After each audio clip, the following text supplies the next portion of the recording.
دنیا کے اندر ہماری زندگی کا ہر شعبہ اعتماد پہ چلتا ہے۔ اگر کسی نے کاروبار کرنا ہو تو پارٹنر اس کو رکھتا ہے جس پہ اعتماد ہوتا ہے۔ اگر اپنی اولاد کو کسی سکول کے اندر داخل کروانا ہو تو پڑھائی کے لیے اس سکول میں داخل کرے گا جس پہ اعتماد ہوگا۔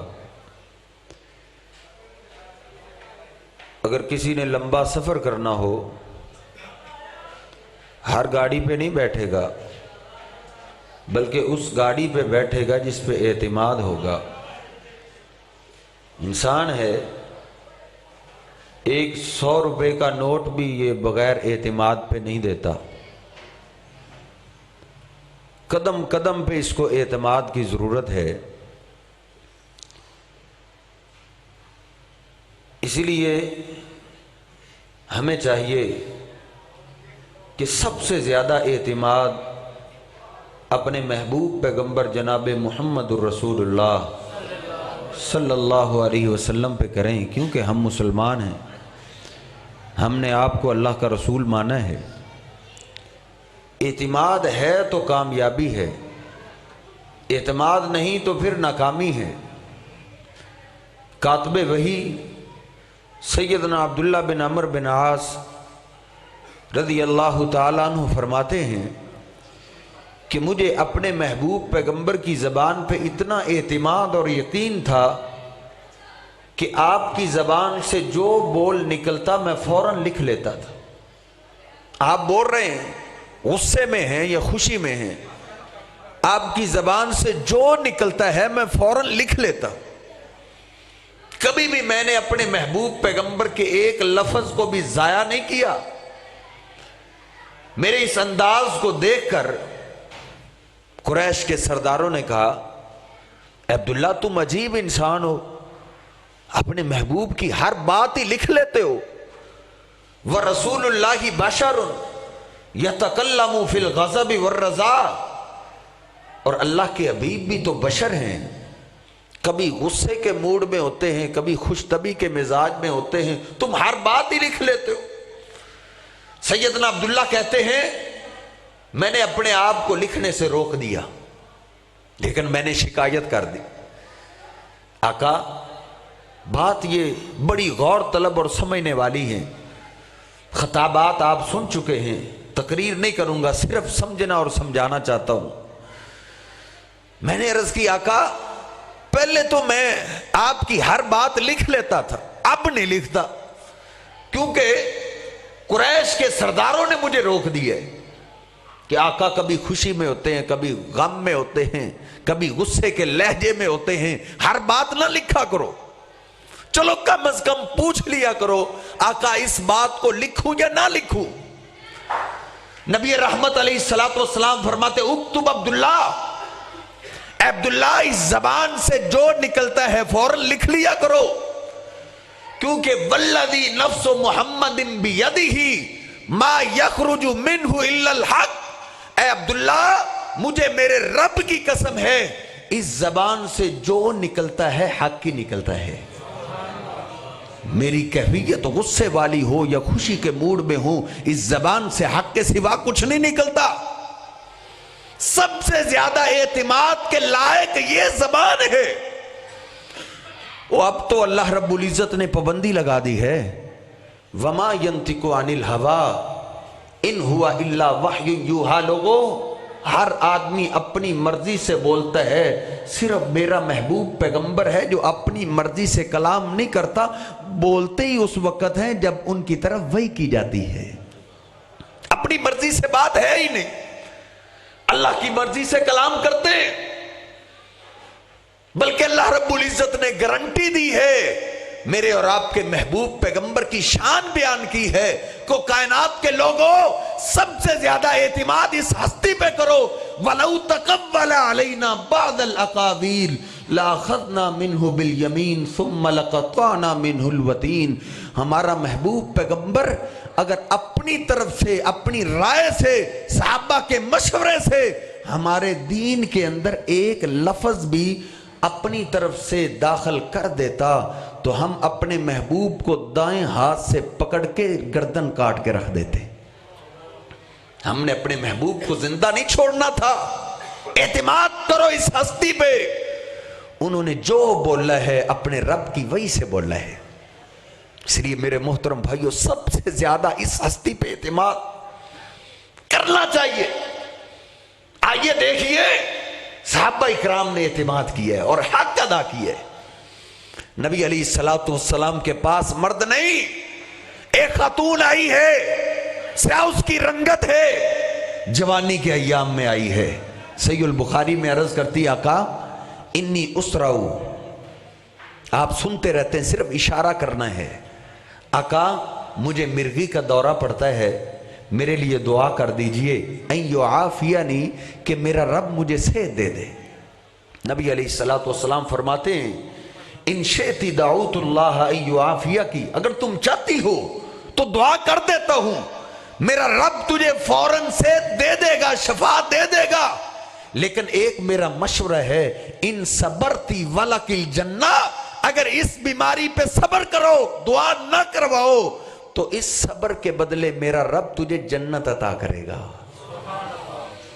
ایک طرف نقد سودا ہے، ادھر دعا کے لیے ہاتھ اٹھے ہیں، ادھر شفا مل جائے گی، دوسری طرف ادھار ہے. آپ جانتے ہیں ادھار ہر بندے کو نہیں دیا جاتا، ادھار اس کو دیا جاتا ہے جس پہ اعتماد ہوتا ہے. وہ روتی ہوئی عرض کرتی ہے آقا پھر میرے لیے دعا مت کیجئے، اگر آپ کی زبان سے مجھے جنت کی بشارت ملتی ہے تو مجھے اعتماد ہے، مجھے یقین ہے. آقا ساری زندگی صبر کروں گی، میرے لیے دعا نہ کیجئے، میں اللہ سے جنت لوں گی. اس نے ادھار کی تجارت کیوں کی ہے؟ اس کو اپنے محبوب پیغمبر کے اوپر مکمل اعتماد اور یقین تھا. یہ اعتماد میرے اور آپ کے دل میں مر چکے. بیان کرتے کرتے سنتے سنتے زندگیاں گزر رہی ہیں. ہر سال 2 دن محبوب پیغمبر کے فرامین کی بارش کی جاتی ہے. ٹس سے مس کیوں نہیں ہوتے؟ اعتماد ختم ہو گئے. ادھر ابھی جانے لگے، کوئی ہمیں آ کے کہہ دینا راستے کے اندر ڈکیتی ہو رہی ہے، اس پہ اعتماد کرتے ہوئے رک جاتے ہیں. محبوب پیغمبر کہتے ہیں اگر میری نافرمانی کرو گے مرنے کے بعد سیدھے جہنم کی آگ میں جاؤ گے. اعتماد نہیں، اعتماد ہو نافرمانی کا سوال نہیں پیدا ہوتا. صحابہ اکرام کو یہ مقام کیوں ملا؟ انہوں نے اعتماد کیا ہے. کوئی ایک خاتون ایسی نہیں، وہ سب بھی ایسی تھی.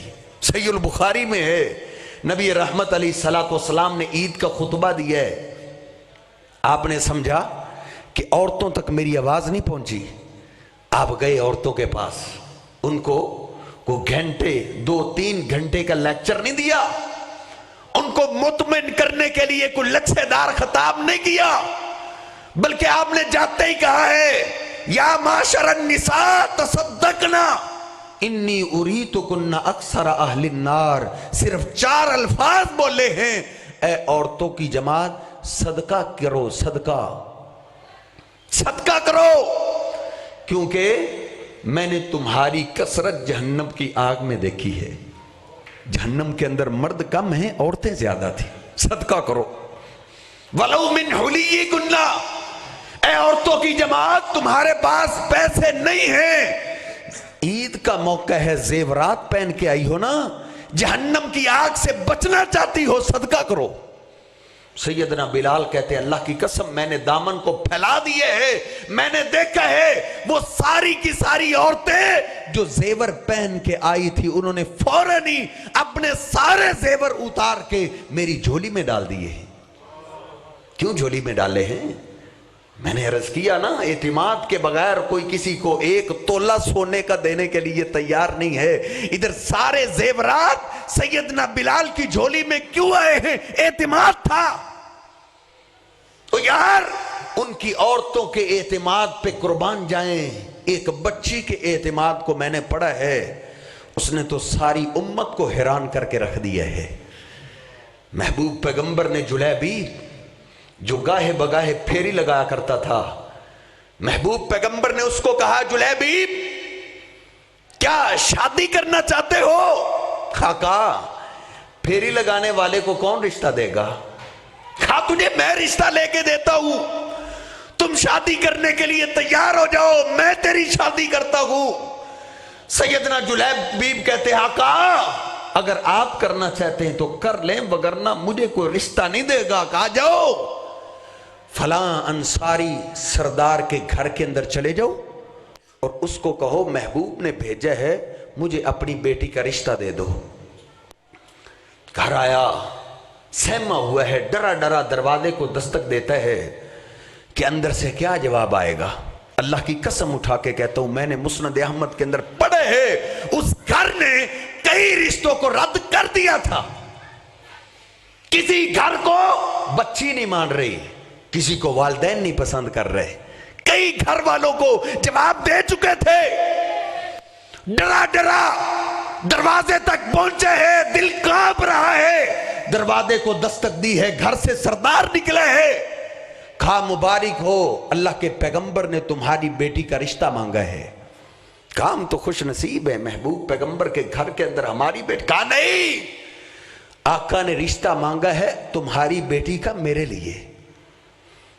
وہ صحابی رسول گھر گیا، اس کو یہ فکر نہیں تھی کہ بیٹی دینی چاہیے یا نہیں دینی چاہیے، رد کہ نہیں، وہ پریشان ہو گیا کہ جلیبیب چھوٹے قد والا، اس کی کالی رنگت ہے اور سبزی پھیری لگانے والا ہے، سبزی بیچنے والا ہے گاہے بگاہے، میری بیٹی کیا کہے گی کہ میرے باپ کو یہی رشتہ ملا تھا میرے لیے۔ گھر گیا، اپنی بیوی کو علیحدہ بلاتا ہے اور کہتا ہے اللہ کے پیغمبر نے رشتہ مانگا ہے جلیبیب کے لیے۔ ماں بھی پریشان ہے، باپ بھی پریشان ہے کہ اب بیٹی کو ہم مطمئن کیسے کریں، بیٹی کو کیسے بنائیں۔ حدیث کے الفاظ ہیں وَهِيَ تَسْتَمِعُ، اور وہ پردے کی آڑ میں اپنے ماں باپ کی ساری باتیں سن رہی تھی، پردے کو ہٹاتی ہوئی آگے آتی ہے، کہتی ہے ماں باپ کیا مشورہ کر رہے ہو؟ اتردان اتریدان ان تردوا علی رسول اللہ صلی اللہ علیہ وسلم امرہ، کیا تم یہ مشورہ کر رہے ہو کہ محبوب پیغمبر کے رشتے کو ٹھکرا دیا جائے؟ نہیں، تمہارے فیصلے کو میں نہیں جانتی، میں اپنا فیصلہ تمہارے سامنے رکھتی ہوں۔ اگر میرے محبوب پیغمبر نے میرے لیے جلیبیب کو پسند کیے ہے، رضیت لنفسی ما رضی علی رسول اللہ، اگر محبوب نے پسند کیا ہے تو میں نے بھی پسند کر لیا ہے۔ پھر اپنے ماں باپ کو تسلی دیتی ہے، اپنے ماں باپ کی ٹیوننگ کرتے ہوئے کیا کہتی ہے؟ اے میری امی جان، اے میرے ابو جان، جلیبیب کو نہ دیکھو، انظروا من ارسلہ، یہ دیکھو اس کو بھیجا کس نے ہے، بھیجنے والے کو دیکھو۔ مجھے اعتماد ہے جس ہستی نے اس کو بھیجا ہے اس ذات پہ مجھے اتنا اعتماد ہے، لن یضیعنی اللہ ابدا، اگر ان کی خواہش کو میں مانوں گی تو میرا اللہ مجھے کبھی بھی ضائع نہیں کرے گا۔ کیسا اعتماد ہے، بچی ہے، جوان ہے، اس کے دل کے اندر، جسم کے اندر بھی دھڑکتا ہوا دل ہے، اس کے اندر بھی جذبات ہیں، لیکن اس نے یہ سارے جذبات قربان کیے اپنے محبوب پیغمبر کے اعتماد پہ۔ اور پھر کیا صلہ ملا؟ سیدنا انس فرماتے اللہ کی قسم ہے وَلَقَدْ رَأَيْتُهَا إِنَّهَا لَمِنْ أَنْفَقِ بَيْتٍ بِالْمَدِينَةِ، پھر وہ دور بھی میں نے اپنی آنکھوں سے دیکھا ہے، کبھی مدینے سے اگر زکوٰۃ اکٹھی کی جاتی تو سب سے زیادہ زکوٰۃ جلیبیب کے گھر سے نکلا کرتی تھی۔ اللہ رب العزت نے دنیا کے اندر ہی روشنی کر دی ہے، دنیا کے اندر بہار لگا دی۔ اس نے کیا کیے ہے؟ اس نے اعتماد کیے، سب سے زیادہ اعتماد اس ذات پہ کرو، اس ہستی پہ کرو۔ محبوب پیغمبر صحیح البخاری، آقا نے کہا من جہز جیش الاسرۃ فلہ الجنہ، اے میرے ساتھیو یہ سفر بڑا لمبا ہے اور بیت المال خالی ہے، صبر کرنا ہے، اللہ نے حکم دیا ہے، میرا جو جانثار اس صبر کے لیے چندے کے اندر حصہ ڈالے گا میں اس کو جنت کی ضمانت دیتا ہوں۔ کون ہے؟ اٹھے سیدنا ابوبکر صدیق گئے، گھر کے اندر گئے کہ محبوب پیغمبر نے تڑپ کے اتنا پہلی دفعہ اعلان کیا ہے۔ جناب صدیق گھر جاتے ہیں، جناب فاروق گئے، جناب فاروق آئے، اے فاروق گھر والوں کے لیے کیا چھوڑا ہے، کیا لے کے آئے ہو؟ کہا آقا 50% مال لے آیا ہوں، آدھا میں نے گھر والوں کے لیے رکھا ہے اور آدھا لے آیا ہوں۔ 50% بیان کرنا بھی بالکل آسان، سننا بھی بالکل آسان ہے، لیکن اس کو ذرا گہرائی میں سوچئے، ہمارے اوپر تو 2.5% زکوٰۃ ہے، 2.5% زکوٰۃ ہمارے لیے مسئلہ ہے، مصیبت ہے، موت ہے، تباہی نظر آتی، کیوں؟ اعتماد نہیں، ادھر اعتماد ہے، 50% لے آیا۔ جناب صدیق گرتے پڑتے آ رہے ہیں، صدیق تو پھر صدیق ہی تھے نا، محبوب پیغمبر نے دور سے دیکھا، صدیق اتنا مال، ما بقیت لأہلک یا ابا بکر، اے ابو بکر گھر والوں کے لیے بھی کچھ چھوڑا ہے؟ کھا حب اللہ و رسولہ، گھر والوں نے مال کا کیا کرنا ہے، ان کے لیے اللہ اور اس کے رسول کی محبت ہی کافی ہے۔ آقا گھر کے اندر جو تھا سب لے آیا ہوں۔ جناب صدیق کو عرض کیا نا میں نے، 10 روپے کا نوٹ بھی کسی کو بغیر اعتماد پہ نہیں دیا جاتا، یہ تو سب کچھ لے آیا ہے۔ اب سمجھ آ رہی ہے نا کہ صحابہ اکرام کو اس وقت کے منافق اور کافر بے وقوف کیوں کہتے تھے؟ کیوں کہتے تھے یہ پاگل ہیں؟ کیوں کہتے تھے امین طرح ایمان لائے جس طرح بے وقوف ایمان لائے؟ انہوں نے اعتماد میں اخیر کر دی تھی، اس کے بعد اللہ کی قسم ہے اعتماد کا کوئی درجہ باقی نہیں رہتا۔ سارے صحابہ اپنی حیثیت کے مطابق لا چکے ہیں، سیدنا عثمان بیٹھے ہیں کہ جتنا بچے گا اکیلا عثمان ہی پورا کرے گا۔ کہا عثمان اٹھو، تم بھی کوئی اعلان کرو۔ کہا میری طرف سے 100 اونٹ بما ساز و سامان لکھ لیجئے۔ 100 اونٹ 2-3 کروڑ کے بنتے ہیں۔ کہا عثمان اور اونٹ چاہیے؟ کہا 100 اور لکھ لو۔ کہا عثمان اور چاہیے؟ کہا 100 اور لکھ لو۔ اور میرے عثمان گھوڑوں کی بھی ضرورت ہے، کہا 100 گھوڑے بھی لکھ لو۔ محبوب پیغمبر کا چہرہ چمک گیا کہ لشکر تیاری کے لیے تیار ہو چکے ہیں۔ محبوب پیغمبر فرماتے ہیں ما علی عثمان ما عمل بعد اليوم، او میرے ساتھیوں آج کے بعد میرا عثمان ایک نیکی بھی نہ کرے، عثمان پھر بھی جنتی ہے۔ عثمان نیکی کرنا چھوڑ دے پھر بھی جنتی ہے۔ محبوب پھر منبر پہ آئے، آقا فرماتے ہیں عثمان نقدی پیسوں کی بھی ضرورت ہے۔ اٹھے جلدی سے پہنچے، 1000 سونے کے سکے گھر کے اندر تھے اور کچھ نہیں تھا، جھولی کے اندر لاتے ہیں، محبوب کی جھولی میں ڈالے۔ نبی رحمت علیہ السلام ان کے اندر ہاتھ داخل کر رہے تھے، کبھی نکال رہے، الٹ پلٹ کر رہے ہیں، اور زبان سے کیا الفاظ جاری ہیں، ما ذر عثمان ما عمل بعد اليوم۔ پہلے الفاظ اور ان الفاظ کے اندر فرق ملاحظہ کیجئے۔ پہلے آپ نے فرمایا تھا عثمان نیکی نہ بھی کرے جنتی ہے، اب آقا فرماتے ہیں عثمان سے اگر گناہ بھی ہو جائے عثمان پھر بھی جنتی ہے۔ اعتماد تھا، 1000 سونے کے سکے لے آئے، لیکن میرے عثمان کا دل ابھی بھی بھرا نہیں، قافلہ جاری ہے۔ سیدنا عثمان نے اپنے غلام کو بلایا، کھا ملک شام سے تجارتی قافلہ آ رہا ہے، کھانے پینے کی اشیاء بہت کم ہیں، جب وہ قافلہ آئے نا تو تم نے پیچھے سے خاموشی سے پہنچنا ہے، کسی کو بتانا نہیں، تاکہ اچانک محبوب کو پتہ چلے تو آپ خوش ہو جائیں گے۔ قافلہ چل پڑا، اللہ کی قسم پچھلے ہفتے ہی صحیح مسلم کا سبق پڑھتے ہوئے میں نے یہ حدیث پڑھی ہے کہ کھجوریں ختم ہو گئی، راشن ختم ہو گیا، محبوب پریشان ہے۔ صبح سویرے ہی دیکھا آندھی کی طرح ایک قافلہ آ رہا ہے، کہا یہ قافلہ کہاں سے آ رہا ہے؟ سیدنا عثمان قریب آئے، کہا آقا یہ ملک شام سے میرا تجارتی قافلہ ہے، اس کے اندر کھجوریں ہیں، کھانے پینے کی اشیاء ہیں، میں نے یہ صحابہ اکرام مجاہدین کے لیے طلب کی ہیں، آقا یہ مجاہدین کے لیے وقف ہیں، تقسیم کر دی جائیں۔ مجاہدین کے اندر تقسیم ہو رہے، دو جہانوں کے سردار کی آنکھوں میں آنسو برس پڑے، محبوب کی داڑھی مبارک آنسو سے تر ہو رہی ہے، اور آپ نے نگاہ آسمان کی طرف اٹھائی اور کہا رضیت لی عثمان اللہم مرضا عن عثمان، اے اللہ میرے عثمان نے آج مجھے راضی کر دیا ہے، اے اللہ تو بھی راضی ہو جا، اے اللہ میرے عثمان پہ تو بھی راضی ہو جا۔ سیدنا عثمان نے اتنا مال محبوب پیغمبر کے حوالے کیوں کیا تھا؟ اعتماد تھا، پورا اعتماد تھا، یہ اعتماد جگاؤ۔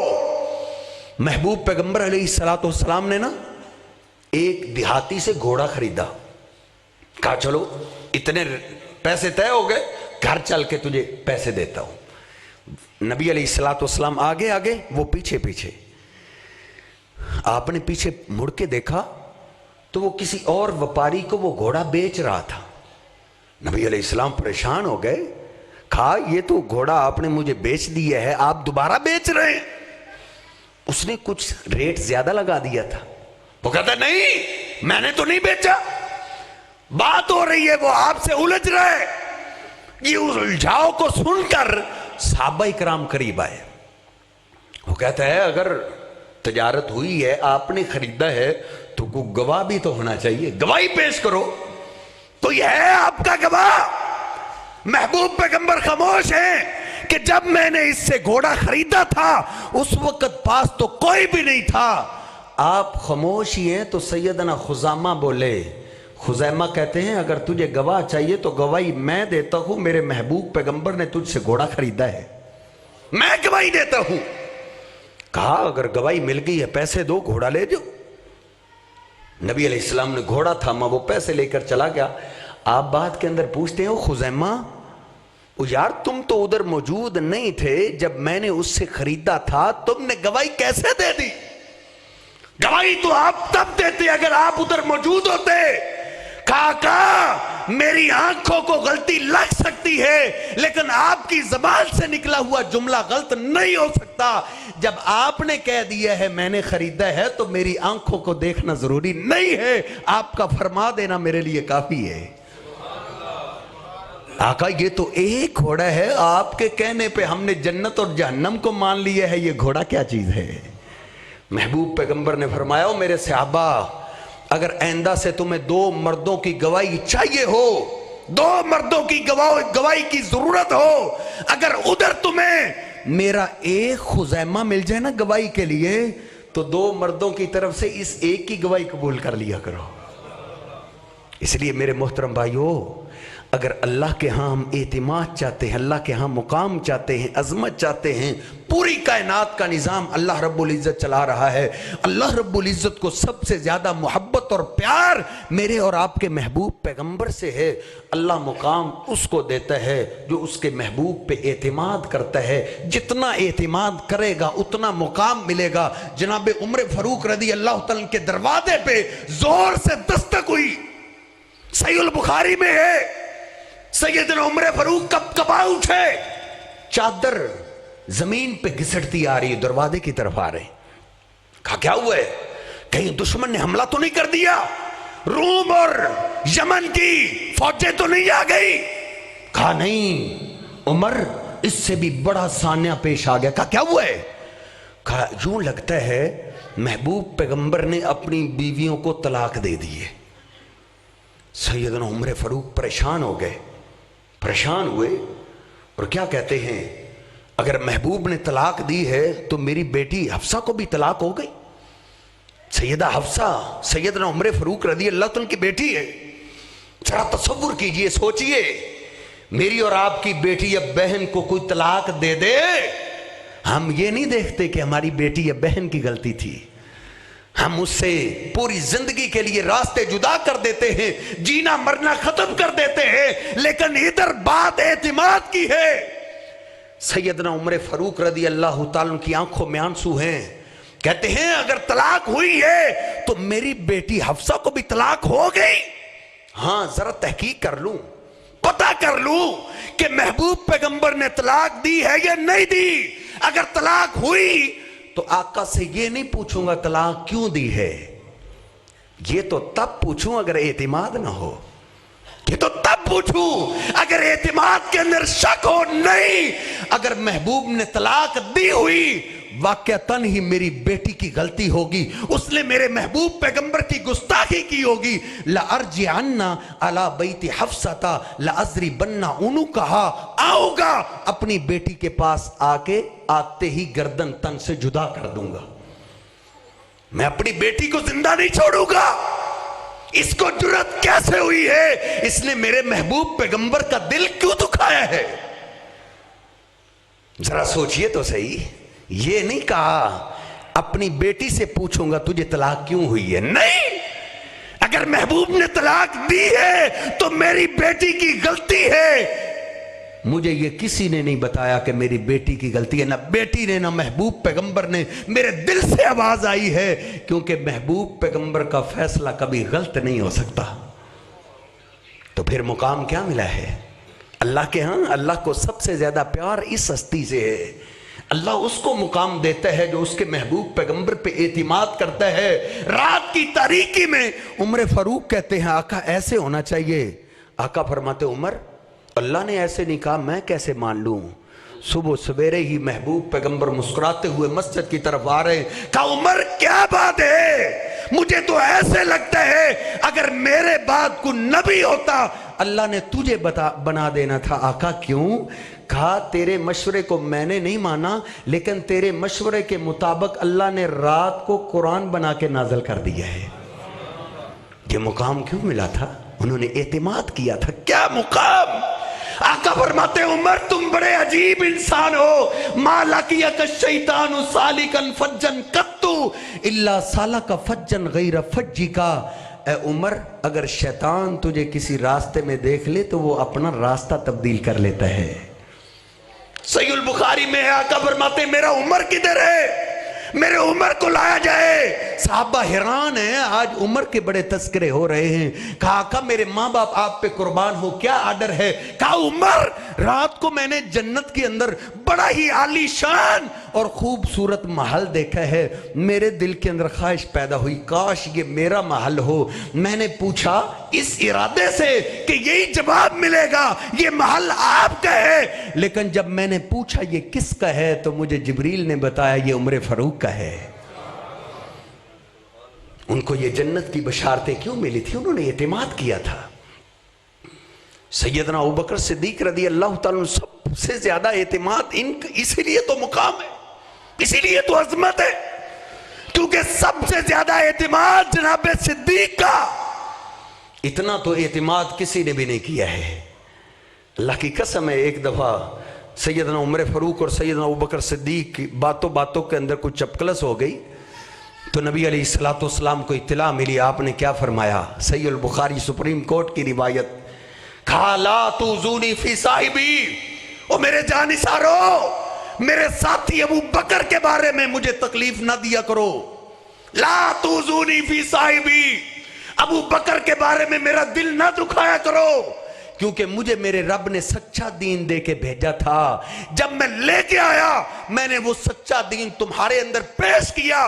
کل تم کذبتا وقال ابو بکر صدقتا, جب میں نے پیش کیا تم سب کہتے تھے جھوٹ بول رہے ہو, اکیلا ابو بکر اس وقت کہتا تھا آپ سچ کہہ رہے ہیں. ابو بکر نے سب سے زیادہ اعتماد. جتنا اعتماد بڑھاؤ گے اللہ کے ہاں اتنا مقام پاؤ گے. جناب ابوبکر صدیق ہی ہے نا, او مکہ کے اندر قیامت آئی اس وقت تھی جب ابوبکر صدیق ایمان لایا. مکہ والوں پہ قیامت اس دن ٹوٹی تھی جب اکیلا ابو بکر ایمان لایا تھا. حالانکہ وہ تو مکہ پاک کے اندر تھے ہی نہیں. صبح سے رات کو آئے, شام سے کپڑے کی تجارت سے فارغ ہو کے شام میں مکہ پاک میں پہنچے. صبح دکان کھولی, ابھی صبح سویرے کا ٹائم ہے. حکیم بن حزام ان کا دوست آیا, کہتے ابو بکر تم تو رات کو آئے ہو, کل بڑا عجیب واقعہ پیش آ گیا تھا. کہا کیا ہوا؟ کہا جو آپ کے ساتھی نا بچپن کے ابو بکر محمد بن عبداللہ، انہوں نے کل نبی ہونے کا اعلان کیا. انہوں نے کہا ہے کہ مجھے اللہ نے اپنا رسول بنا لیا ہے. ابو بکر پریشان ہونے والی کوئی بات نہیں، آپ کے ساتھی کی اس بات کو کسی نے بھی نہیں مانا، ہر ایک نے انکار کر دیے، بلکہ ان کے اپنے رشتہ دار سکے چچے نے چہرے پہ پتھر دے مارے ہیں اور گالیاں بھی نکالی ہیں. ابو بکر پریشان نہ ہونا، اس بات کو کسی نے بھی نہیں مانا. جناب صدیق نے دکان کی طرف مڑ کے نہیں دیکھا، دکان اسی طرح کھلی ہے. جلدی سے بھاگے ہوئے اپنے محبوب پیغمبر کے دروازے پہ پہنچے، دستک دی. محبوب باہر آئے، عرض کرتے آقا کل آپ نے نبوت کا اعلان کیا ہے. محبوب پیغمبر رو پڑے، آقا کو تو ساری رات نیند نہیں آئی تھی. کہا ہاں ابو بکر، میرے رب نے مجھے اپنا رسول بنایا ہے، لیکن کوئی بھی میری بات نہیں مانتا. میرے تو اپنے رشتہ دار میرے دشمن بن گئے ہیں، خون کے پیاسے بن گئے ہیں. جناب ابو بکر کہتے ہیں آقا اگر کسی نے بھی نہیں مانا تو غم نہ کرو، ابو بکر نے مان لیا ہے. ابو بکر کو آپ پہ اعتماد ہے، آپ کی زبان سے کبھی غلط بات نکل نہیں سکتی، میں نے مان لی ہے. اسی لیے تو یہی مقام ملا ہے نا. نبی علیہ السلام گھر کے اندر، باغ کے اندر تشریف فرما ہے، ایک غلام خادم دروازے میں بیٹھا ہے. واپس آیا، عرض کرتا آقا دروازے کو دستک ہوئی ہے. جناب ابو بکر اجازت مانگ رہے ہیں آپ کے پاس آنے کے لیے. آقا فرماتے ہیں ان کو صرف اجازت نہ دینا، دروازہ کھول کے پہلے اس کو جنت کی بشارت دینا، پھر اجازت دینا. کہہ دو ابو بکر آ جاؤ، تم جنتی ہو. نبی علیہ السلام ایک دفعہ جنتی دروازوں کا ذکر کر رہے تھے، کرتے کرتے جناب صدیق جوش میں آئے، جلدی سے اٹھ کھڑے ہوئے.